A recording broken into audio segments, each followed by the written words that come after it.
It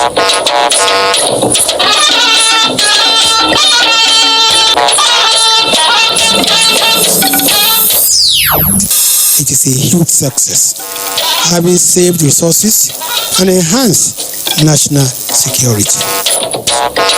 Nigeria is not a failed state, Information Minister tells analysts promoting negative and fake news. It is designed to provide a one-off grant to some of the poorest and most vulnerable women in rural and semi-urban areas of the country. Removing 100 million Nigerians out of poverty, more than 12,000 rural women in Kano and Jigawa states receive support from federal government. Minister of Special Duties thumbs up infrastructural and economic policies of federal government in 2020. People are not to be reserved, have suddenly turned into monstrous people. And Islamic scholar initiates evangelism to end banditry. Good evening and welcome to Network News. I am Kenen Ima Abodike. Also reading tonight are Michael Olalaye in Lagos and Chinenye Nwoye, who joins us later from Enugu. As part of its determination to ensure the success of the social housing scheme, where the Buhari administration will construct 300,000 houses under the Economic Sustainability Plan for low-income earning Nigerians, cement manufacturers have agreed with the federal government to charge a discount price. Making the disclosure over the weekend while visiting the completed model houses in Day at the Federal Capital Territory, Vice President Yemi Osinbajo affirmed it is indeed possible to deliver decent and affordable accommodation that will be within the reach of many Nigerians. That that each of these houses will not exceed 2 million naira, which is the target, so that on the average, anybody who is earning 30,000 naira a month, if you're ready to spend a third of that amount, there's about 10,000 or less every month, you'll be able to afford one of these houses. That's the plan. And what I've seen so far, there's a 1-bedroom unit and then there's a 2-bedroom unit, both coming under 2 million naira. And I think that this is a good thing indeed, and I think that the point has been made that it is possible to build, good, decent accommodation that isn't out of the reach of practically everyone. So we're hoping that we'll be able to replicate this, not just here in Abuja, but of course across the country. The Vice President assured that the mass housing program will be provided across the country. He noted that a job creation component of the Economic Sustainability Plan would also be actualized through social housing scheme. Nigeria is not a failed state and cannot be a failing state. Information and Culture Minister Lai Mohammed stated this at a media briefing in Lagos. Anthony Fosun was there. Failing or failed state. The minister said a handful of jaundiced analysts have sustained a negative wish for the nation by spewing fake news and hate speech to promote hatred among the citizens, as well as to marketing the country abroad. It is all a ruse aimed at depicting Nigeria as being in a constant state of anarchy, just so they can achieve their nefarious objectives. If Nigeria was not a failing state, when a large slice of its territory, equivalent to the size of Belgium, was under the occupation of Boko Haram, which collected taxes, installed and deposed emirs, is it now that no territory is under the terrorists that Nigeria will be a failing state? To organizations promoting the present administration in bad light in the international arena, Lai Mohammed warned that Nigeria will not cede its sovereignty.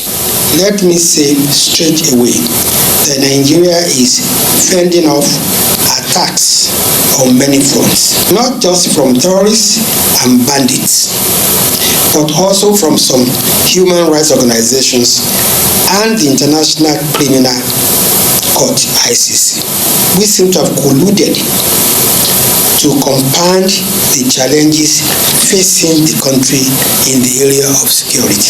While our security agencies continue to battle these bandits and terrorists, the ICC and some international human rights organizations, especially the Amnesty International, have constituted themselves to another fighting force against Nigeria, constantly harassing our security forces and threatening them with investigation and possible prosecution over alleged crimes against humanity and war crimes.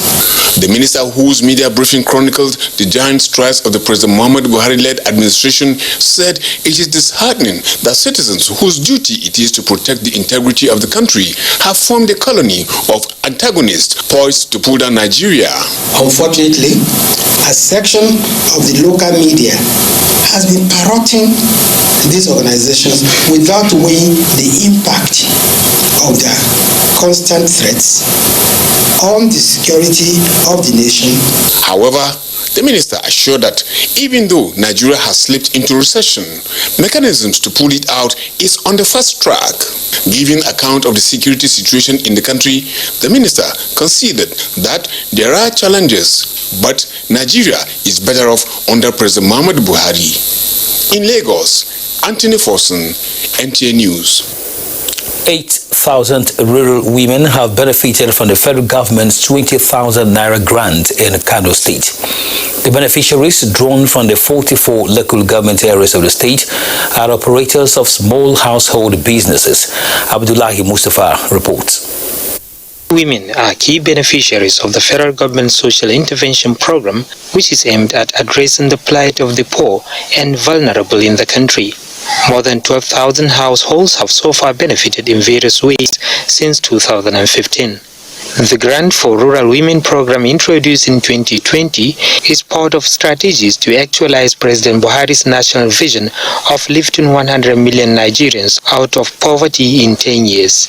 It is designed to provide a one-off grant to some of the poorest and most vulnerable women in rural and semi-urban areas of the country. To appreciate the efforts of the ministry for giving Kano the largest share of this special intervention program.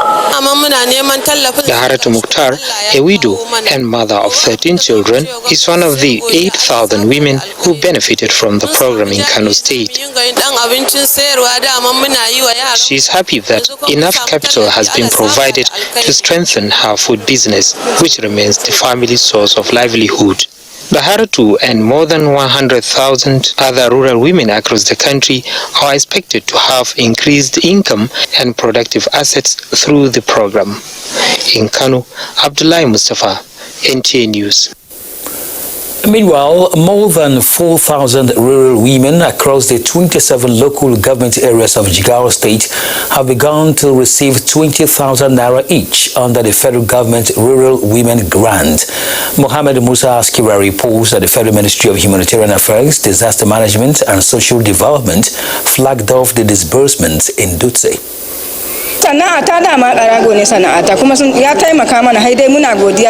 Mariamu is one out of 4,320 rural women beneficiaries of this grant in Jigawa and part of the 125,000 rural women earmarked for the program nationwide. This is in addition to 150,000 indigent citizens receiving 5,000 naira stipend from the federal government's conditional cash transfer in the state. Before the advance of the present administration, Jigawa indigents, particularly the rural dwellers, were judged to be among the most vulnerable and poor in the country. But the various federal government's social intervention programs, coupled with that of Governor Muhammadu Abubakar, have changed the economic fortune of this stratum of citizens in the state. It is expected that a lot of them, if not all, are going to use this 20,000 grant for the upliftment of themselves out of poverty. And this has always been a cardinal principle of the Muhammadu Buhari administration. Gwamnatin jihar Jigawa ta bujuro da wani tsari shi ma wanda muka ɗauki mutum 5,740 mutum 20 a kowace mazaɓa. The Jigawa State Focal Person National Social Investment Program Bala Usman Chamo says federal government's various intervention programs such as N-Power, Homegrown School Feeding Program and the conditional cash transfer impacted on the lives of citizens in the state. Cross-section of the beneficiaries also commended the federal government for the support. From Dutse, Muhammad Musa Askira, NTA News. Away from humanitarian matters, the policy and programs of federal government in the agricultural sector have successfully pushed up food production, thereby averting food crisis during the year that was hit by coronavirus crisis. Musa Babali Urex raised the performance of the sector in the last 365 days. The 24 hours of every single day are important and crucial to farmers, livestock breeders, as well as researchers. And this is why the rainy and dry seasons remain of significance to farmers.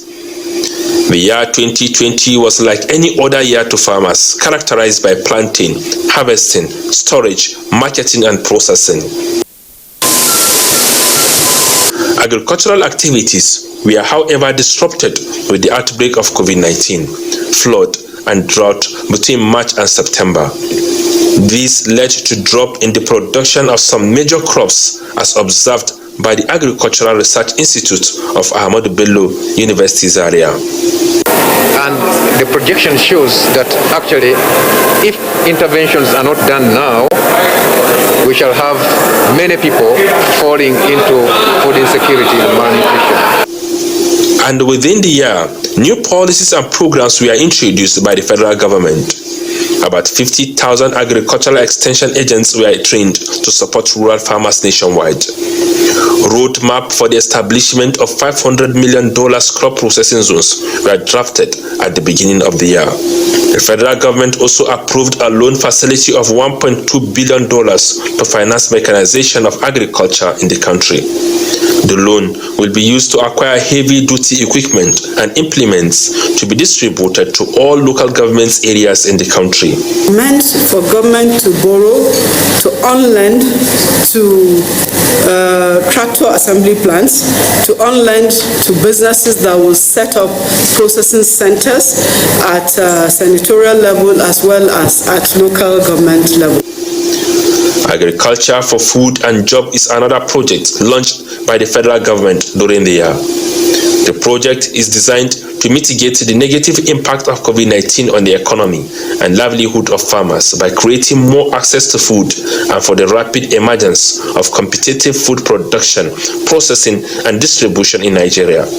Take the issue of food security and health of the population seriously.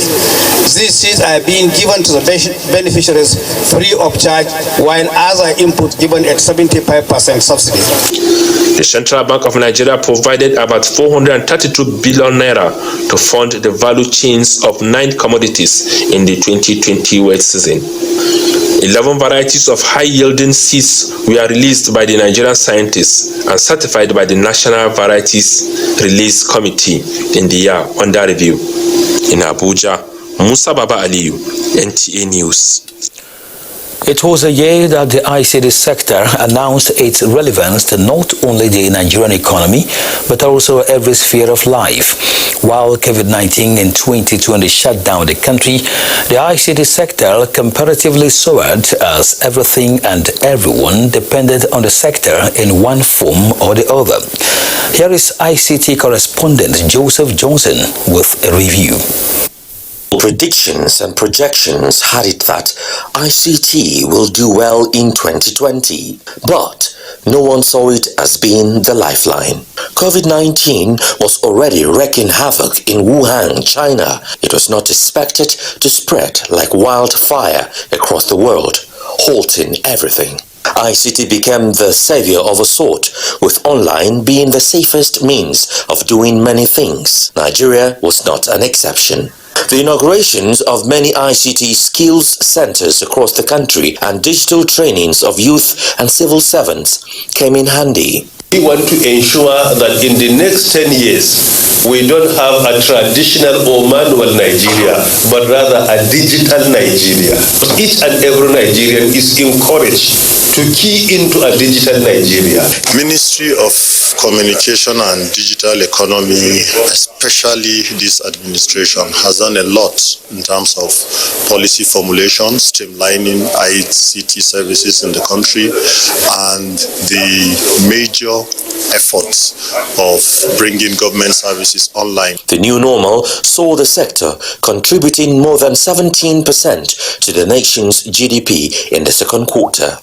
For Angela Lucia, an ICT expert, 2020 was a defining moment for Nigeria's digital journey. I'm happy I've been involved in the 80s, in the 90s, into the 2000s. I was part of analog, and I can compare analog and digital. My God, throw away analog.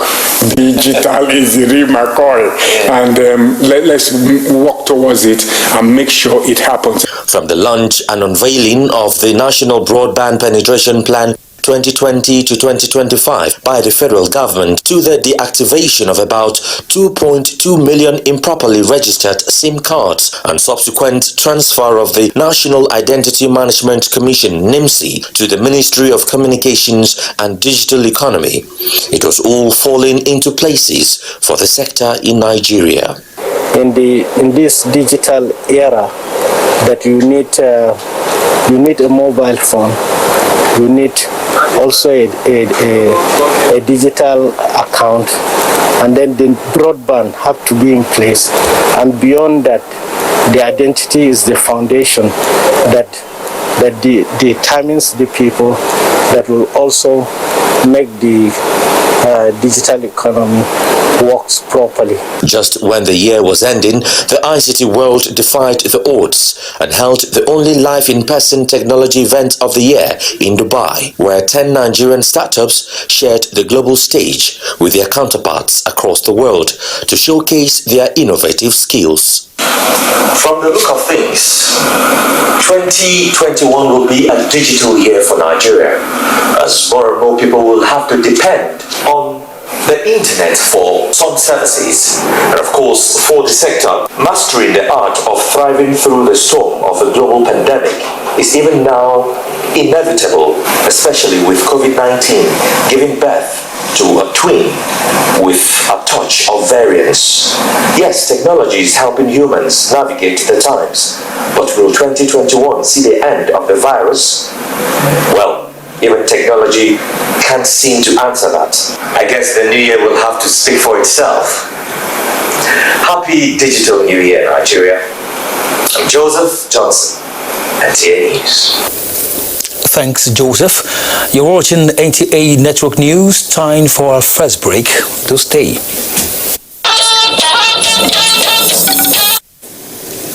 Welcome back as we now go to security matters, where a Kaduna-based Islamic scholar, Sheikh Ahmad Mahmoud Gumi, is championing an initiative to de-radicalize youth in remote communities of the state and sensitize them on the real tenets of Islam against acts of criminality. Suleiman Abdullahi Rigachuku reports that this is coming on the heels of the activities of bandits and kidnappers who are making life difficult for the citizenry.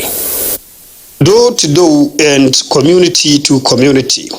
Beginning with those along the Abuja-Kaduna highway, the scholar moves to Fulani settlements, interfacing with the inhabitants to spread religious knowledge and Allah's commandment against acts of criminality.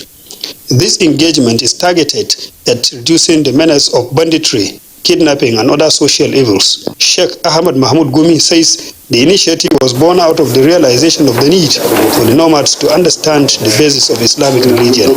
People are known to be reserved, have suddenly turned into monstrous people. So there must be a reason. So after studying the reason from clips we see published by the police, Nigerian police, from the people they caught, we understand that they have lack of the basic knowledge about religion. And religion, whatever kind of religion one professes. I'm not sure the military component of the radicalization includes the aspect of the clergy and the imams. That has to be brought in, particularly the imams. The exercise is expected to involve religious leaders irrespective of sect or affiliation. Suleiman Abdullah Hirgachkun, NTA News. And joining us from our Kaduna Network Center is Sheikh Ahmad Gumi. Sheikh Gumi, thanks indeed for joining us tonight. It's a pleasure for me to be with you. What informed your decision to embark on this mission?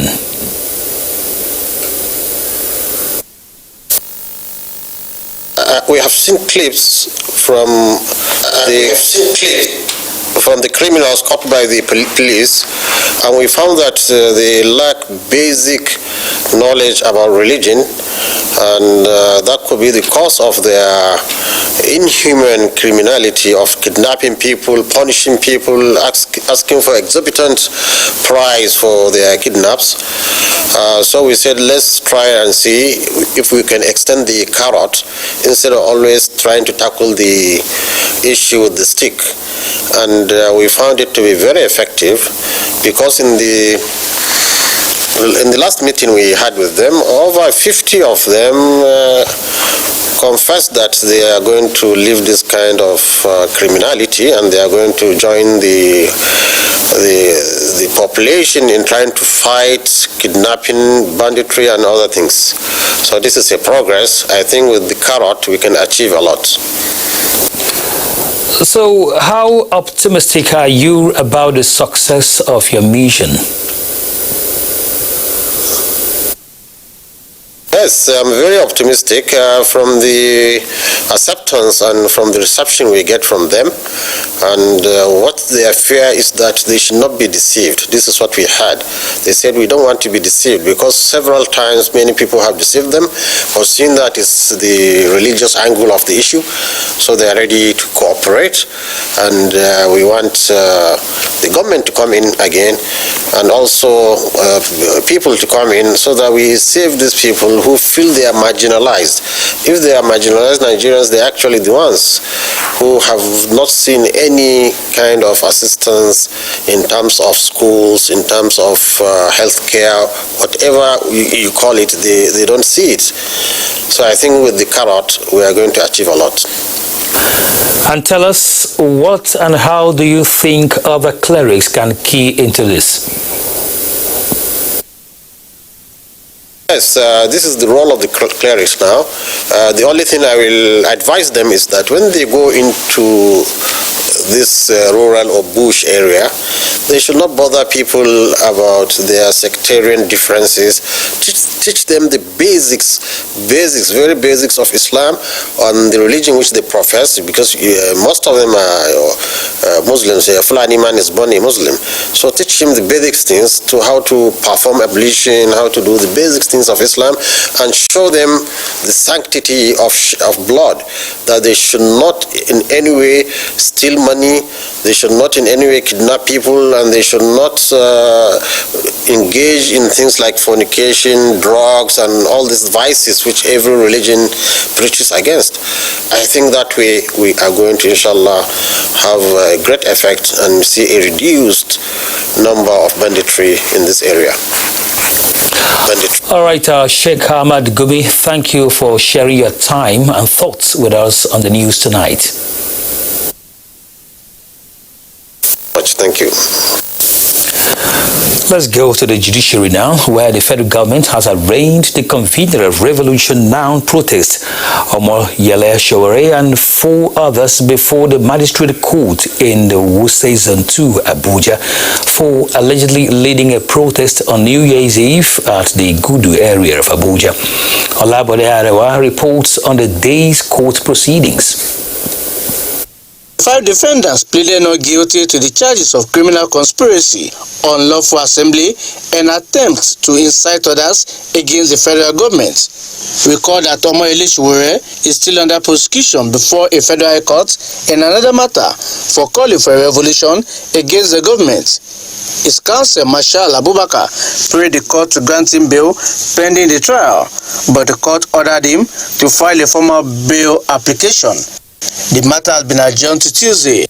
You see, the constitutional provision is that you should take them to the court anytime the court, if there's any court at all that is sitting within the purview of their time of detention.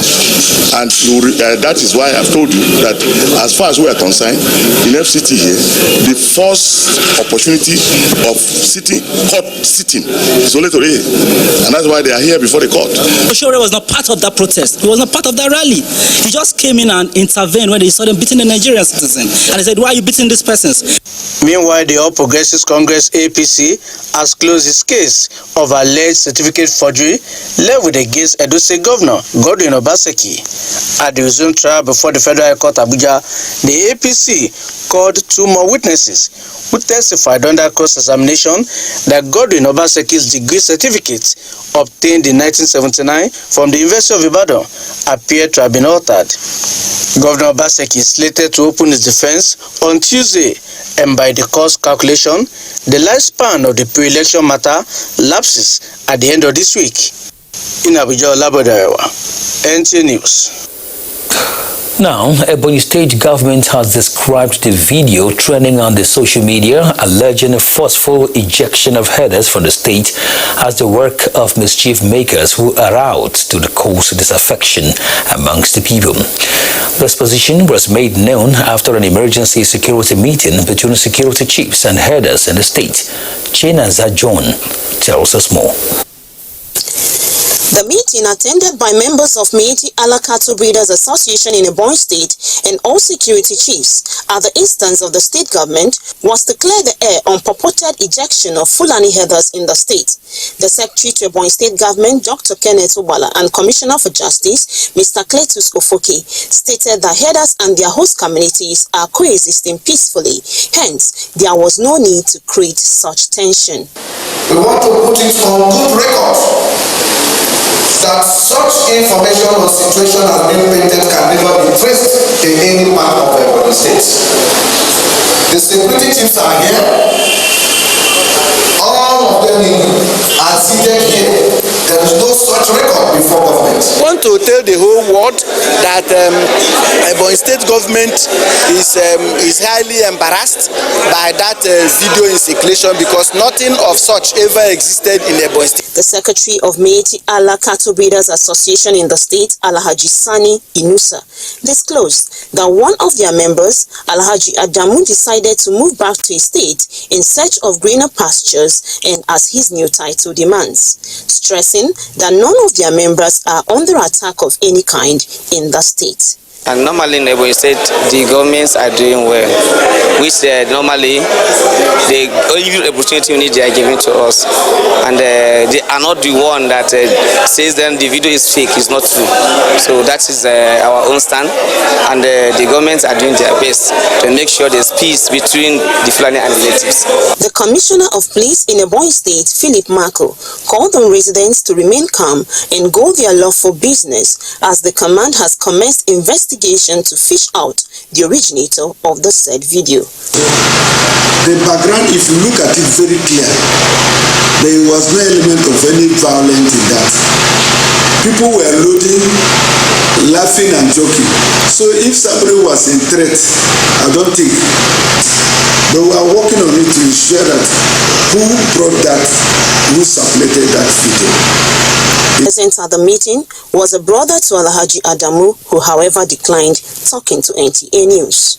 Alhaji Adamu on 2nd January 2021 decided to relocate some of his families to Taraba State in search of greener pastures. But someone filmed his peaceful relocation, alleging that he was being forced out of Ebonyi State. In Abakaliki, Chinasa John, NTA News. Michael Olaleye in our Lagos studio brings us the next set of reports. Hello, Michael. Happy New Year to you. Happy New Year to you also, Kene. The aviation industry is banking on the proposed COVID-19 vaccine to stimulate recovery faster than earlier envisaged. But experts are suggesting that in order to turn threats into opportunities in 2021, domestic airline operators must harness cargo services to augment loss while exploring the possibility of night operations at the nation's airports.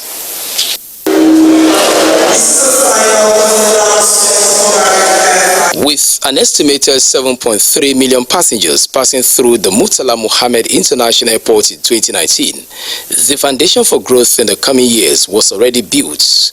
But tragedy struck in form of COVID-19 and necessitated the grounding of flight operations. Millions of jobs lost, but the ray of hope is that man has found a way to fly again. In the midst of this, the survival of the industry has become a topical issue, and experts are optimistic that 2021 is the year that the aviation industry will rediscover its glorious days. Go public. Let the airlines go public. If you can go public and get a little bit of technical assistance, as most of these countries we are even trying to hail, like Emirates. They say establishing new markets for airline carriers must be backed up with rebates and waivers. One is to open a special window for the airlines to access the foreign exchange, which should be much lower than the prevailing black market rate. Also, I think it is time for the agencies and other service providers, especially those owned by government, to begin to work out waivers, subsidies, and reduction in charges. The light at the end of the tunnel is that we have a vaccine, and with that vaccine we hope the recovery will be expedited, meaning that the growth, or rather the going back to the passenger level pre-COVID will come sooner than later. Stakeholders are optimistic that the future is bright and the aviation industry remains the only vehicle for stimulating the anticipated growth in the midst of COVID-19. A book that gives perspective into the life, personality, character, and legacies of former Nigerian president, political icon, and elder statesman has been unveiled in Lagos. The book, titled The Man, the General, the President, was written by Otumba Femi Karena. Dr. Ogunyemi completes the report. The saying, "You don't appreciate freedom because you never lost it," is famously credited to Olusegun Obasanjo.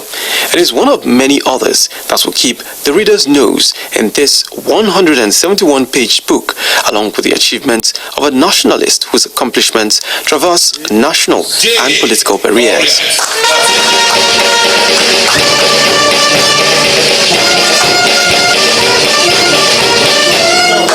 Although the gathering was without the presence of the personality being celebrated, his wife, Chief Bola Obasanjo, stood instead on this occasion, while other guests joined virtually.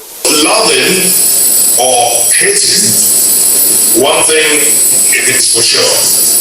Chief Olusegun Obasanjo is not a passive observer of events in Nigeria, even out of office. There has been no limit to how Obasanjo will go to seek knowledge. He reads and shares ideas. He brings in experts and specialists. He is multidisciplinary. That is perhaps the reason why he established the Africa Leadership Forum, where he brought together African leaders. The book, which is an 11-year project of the author, did not fail to do justice to the personality. Baba inspired me to write this book.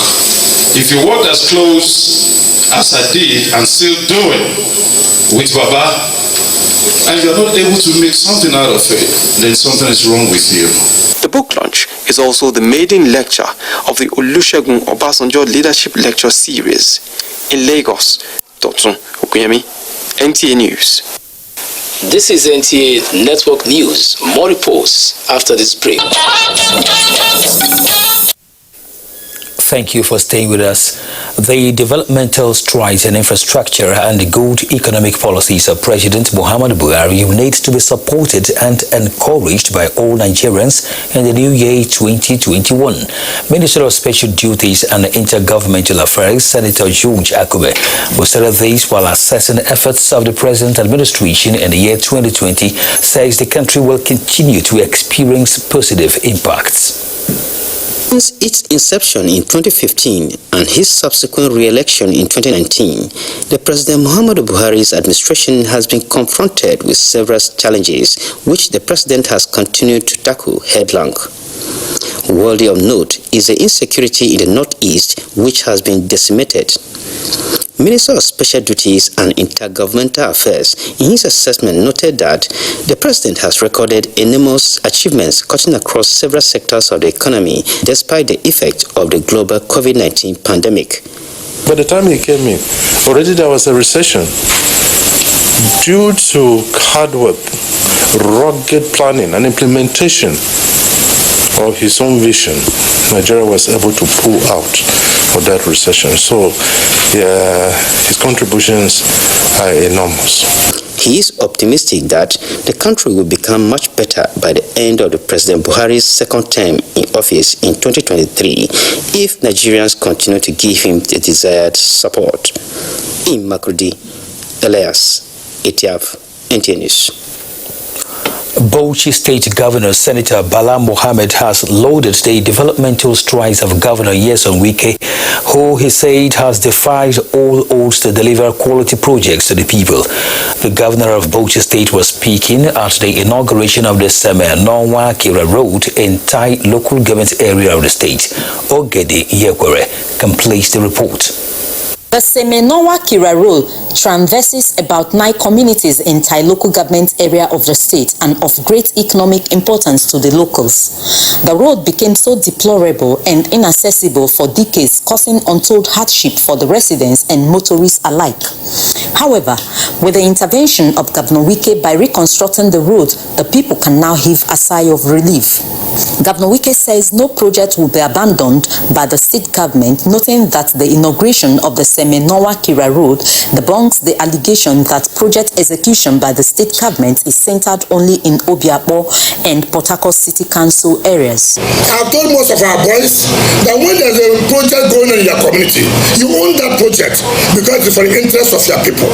When you have capacity, and we do know you have capacity, we will allow you to do roads for us. Governor of Bauchi State, Senator Bala Mohammed, described Governor Wike as a man of capacity and integrity to deliver on his promises to the people. Here is a Nigerian, a governor who has been able to deepen leadership recruitment by bringing people of capacity, and even the contractor, a local contractor bringing local content. This is the kind of Nigeria we need tomorrow. The Semenonwa Kira Road is 10.3 kilometers long with 7.3 meter width and drainage. N. Kira Ogedinyekwere, NTA News. Now, beneficiaries of Apollo's True Foundation in the spirit of the Yuletide have presented some gift items to its president, His Royal Highness Oneganin Chia X, King Apollo's True, in appreciation of his philanthropic gesture. J.D. Basi tells us more. It was a special day for King Apollo's True Foundation, as lawyers that have been called to bar, 14 in number, others still in law school, and undergraduates from different universities sponsored by Apollo's True Foundation, came to appreciate King Apollo's True for supporting the educational pursuit and investing in human capital development of the youth. In the spirit of the season, the beneficiaries presented goat, tubers of yam, and a plaque to King Apollo's True in his palace. You produce lawyers, sons, judges, and you reap with every sense of happiness, with every sense of gratitude. I would like to thank you on behalf of all 14 of us. President Eleme General Assembly, Elder Israel Abe, commended the Apollos True Foundation for reaching out to the indigent in the society and urged the beneficiaries to make good use of the opportunity presented to them. As a father, the Onehe Njiade 10, King Apollos True, is full of hope for the future of the young ones in the community. Do not be distracted to abandon your career, then run into politics. Try to get other skill outside your professional career that you're pursuing. Founded in 2011, the Apollos True Foundation prides itself in empowering more than 1,000 indigent sons and daughters of Eleme as well as non-indigents in education, skills acquisition, and empowerment of traders. From Eleme in Rivers State, Jenny Pasi, NTA News. Let's take you now to Enugu, where Chinenye Nwoye has more reports. Hello, Chinenye. Happy New Year. Happy New Year to you too, Kene. Welcome to Enugu. A former gubernatorial candidate of All Progressives Congress in Enugu State, Senator Ayo Ogweze, says as the party prepares for its national convention in June this year, 2021, it has put in place measures to reconstitute the leadership of the party at all levels and elect leaders who will lead the process of political change in Nigeria and ensure a stronger democracy. He was speaking at a meeting with the state executive members of APC in Enugu State. The National Convention of the ruling All Progressives Congress will hold on or before June 2021, while the party's membership registration and revalidation is expected in 2 weeks' time by the second week of January. As a leader of the party in the state, Senator Ayo Ogweze, who met with the state party executives, appreciated them for their work so far and reminded them of the need to strengthen the structure of the party and ensure they elect credible persons who will represent them at the ward, local government, state and national levels. There's a resolution that we will all come together because we have a new registration exercise by the corner. We have congresses to fill up the offices from the ward to the local government, to the state level, and to the national. The caretaker committee chairman of the APC, he informed the members that a reconciliatory committee for the Southeast Zone, which has the governor of Imo State, Hope Uzodinma, as his chairman, and that of Ebonyi State, Dave Umahi, as his deputy, will visit the state and other states in the zone to reconcile aggrieved members. This particular year, about a very, very activity-packed beginning of the year.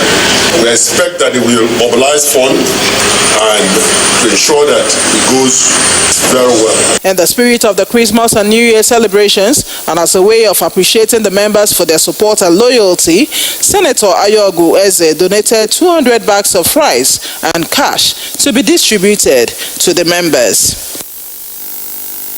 As part of its civil-military cooperation, the 82 Division of the Nigerian Army has inaugurated a 1.2-kilometer road at Umurusi Uke community in Iwetiti local government area of Enugu State. Correspondent reports that the Chief of Army Staff was represented by the General Officer commanding 82 Division of the Nigerian Army, Major General Lasisi Adeboye. The 1.2-kilometer road was built to further strengthen the relationship between the Nigerian Army and the people of Umurusi Ukehe Autonomous Community and beyond. Chief of Army Staff, represented on the occasion by the General Officer commanding 82 Division, General Lasisi Adeboye, said the Army has taken steps over the years towards ensuring it gives back to the society in line with its vision of having a professionally responsive Nigerian Army and the discharge of its constitutional rules. He noted that the road project will serve the collective needs of the members of the community as well as complement the efforts of the federal, state and local governments in constructing roads that will connect communities across the entire country. The traditional ruler ruler of Umurusi Autonomous Community, Colonel Edwin Ezugu, retired, appreciated the Chief of Army Staff for the project, which he said connects the community to the newly constructed Amekwefu Umurusi Civic and Health Center, built and furnished by the Director General of Defense Industries Corporation of Nigeria, Major General Victor Ezugu. The inauguration was witnessed by the Enugu State Governor, represented by the Secretary to the State Government, Professor Simon Otuanya, the Director General Deacon, Major General Victor Ezugu and his wife, as well as the Chairperson Naowa, 82 Division Chapter, Mrs. Rashidat Adeboye, among others. In Enugu. And that is it from Enugu. Kene, it's back to you in Abuja. Thank you very much, Chinanye. Now to sports, where Golden Eagles are in high spirits ahead of Waffle B tournament in Togo.